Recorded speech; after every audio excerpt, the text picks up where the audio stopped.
In this video, I'm going to break down how to make copies onto construction paper.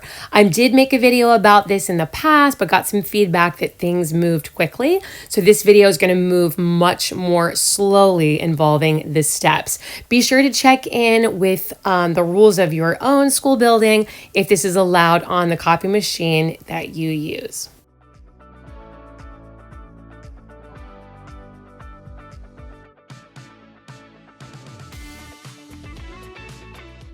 The easiest way to copy onto construction paper is by putting the paper into the bypass tray. This way you don't have to cut the 12 by 18 paper. It's a drawer on the side of your copier. Make sure that you have single-sided copies selected, and then you're going to need to find the button for the bypass tray.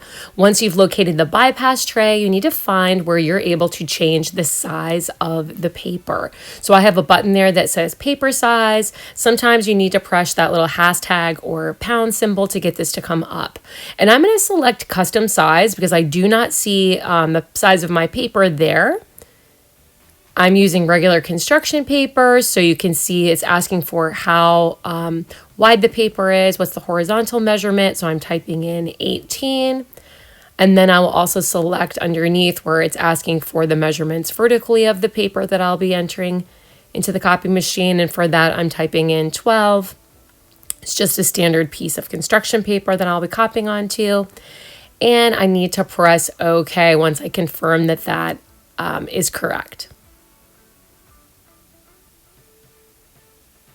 It's going to take me back to the bypass tray screen, and I need to adjust the paper type because I'm not copying onto regular copy paper. This paper is heavier and thicker, and I don't want it to jam or break the machine. So I am selecting thick paper 2. The options may look different for you, but you want to choose something with a heavier weight than the regular copy paper. So I'm confirming now that the paper size and type is correct, and then I will press OK again.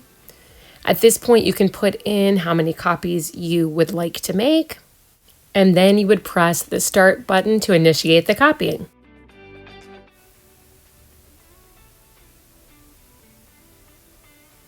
And just like that, you've got copies on your construction paper. If you have any questions or comments, leave them in the comments section down below. Check out the screen for more videos from Managing the Mess.